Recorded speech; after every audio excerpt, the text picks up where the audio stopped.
Paul, for years when I've been doing my day job, meaning not the radio show, but rather financial advice and working with clients, there's been a common conversation that I've had to have, which is, hey, you're too aggressive, and if we end up hitting some sort of market crash, you could really damage your retirement portfolio based on what you're doing. And that was a pretty common chorus that I saw play out through a lot of the 2010 decade of conversations that I was having. I find myself in a much different position today, which is, it's not to say that those conversations aren't still happening and you don't still run across investors in those places, but far more often I'm finding myself talking to people about the risk of inflation on their financial success and how actually being too defensive with their money could end up being a problem for the long term. And specifically that has to do with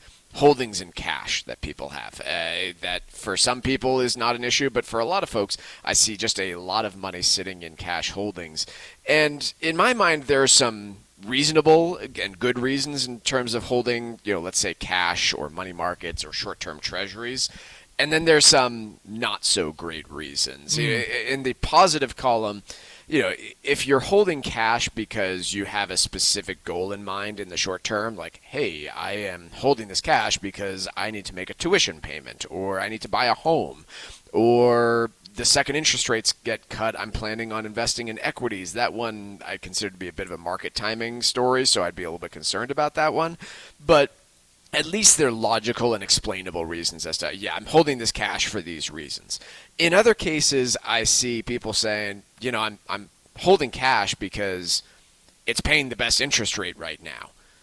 And that happens to be true, but it is probably not something that's going to be permanent, and that's where I get a little bit concerned for investors out there. That's where I agree with you completely, Mike. Particularly the last point you make there is just, it's not permanent, it's not forever. And so certainly it all comes back to what are your objective with the funds, and I don't think that's fully covered enough in this Wall Street Journal piece that we're referencing regarding a cash trap, that if the funds are for those objectives that you mentioned previously, purchasing a home, tuition payment, short-term obligations, totally makes sense to continue to hold them in cash. Everyone should have an emergency fund. That type of thing should be in money markets. But from a longer term perspective, those people who think that they can run their retirement portfolio just in CDs are missing the mark with this idea that perhaps 5% is what you can get today.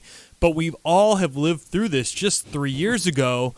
Less than that, really, 3 years ago, where you could not pick up 5%, and you'd be lucky enough to pick up 2% on a money market or any type of debt instrument. So committing to that as a long-term strategy, I think that's misplaced, but certainly it has its place, these money markets for shorter-term objectives. But this idea that you're just going to continue to sit with your retirement portfolio collecting 5% for the next 25 years, obviously we all know that that's misguided.